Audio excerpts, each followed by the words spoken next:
এসেছিলাম। তো এখন আমাদের কোচিং শুরু হয় নাই। যারা হচ্ছে এমপিতে খারাপ রেজাল্ট করছে তাদেরকে মিস সাজেশন দিতেছিল যে এগুলো পড়ো। হঠাৎ করে একটা অনেকজন বিকট শব্দ এসে মিস কানের সবাই কান ধরে ফেলছে। মিস অনেক তাড়াতাড়ি করে কান ধরছে। পরে এবার মিস বলে যে কি হয়েছে, আমি তো ভাবছি যে আকাশ থেকে মনে হয় শিলা বেড়ে কিছু পড়ছে। পরে আমরা যখন বেরোইছি দেখি যে যেখান দিয়ে আমরা সিঁড়ি দিয়ে ক্লাসে উঠি সেই সিঁড়ির জায়গাটা পুরোটা পুড়ে গেছে। আর সিঁড়ির ওই পাশে কিছু 7-8 ছেলেমেয়েরা পড়তো, ওদের ইয়েটা পুরো পুড়ে গেছে, সিঁড়ির সাইড পুরো পড়ে গেছে। ওখানে অনেকে মানে গড়াগড়ি করতেছে। 7-8 ছেলের তো ভয় তোর দিতে গেছিল, আগুনে করে অনেকে লাল হয়ে গেছে, অনেকে খুব জামা কাপড় পুড়ে গেছে। তারা মাটিতে শুয়ে গড়াগড়ি করতেছে। আমাদের লরিস বলতেছে যে আমরা সিঁড়ির দিকে দৌড় দিতাম। আমরা ভাবছি নিচেটা বসে রেখি, আমরা সিঁড়ির দিকে দৌড় দিছি। আমি বসে আগুন নিভে গেছে, ধোয়া উঠতেছে।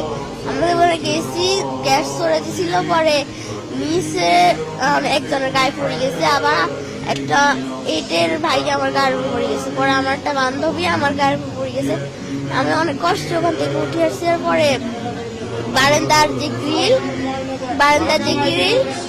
কিছু ফায়ার সার্ভিসের লোক আসছে, তারপর কিছু আর্মি লোক আসছে, এসে ওরা গ্রিল ভাঙার পর আমাদের ওখানে ট্রান্সপোর্টের যে গাড়ি রাখা হয় ওখানে একটা গেট আছে। গেট ভাঙে গেট হচ্ছে জানলার সাথে দিয়ে লাগাই দিচ্ছে যাতে সিঁড়ির মতো করে যাওয়া যায়। পরে 7-8 জন মিলে নামাইছে। কিছু আর্মি লোক মানে চারপাশে ছিল, আমাকে আস্তে আস্তে আস্তে করে নামাইছে। পরে যখন নামছি আমাকে দ্রুত করে নিয়ে গেছে। পরে রিক্সায় করে রুমানে নিয়ে আসছে।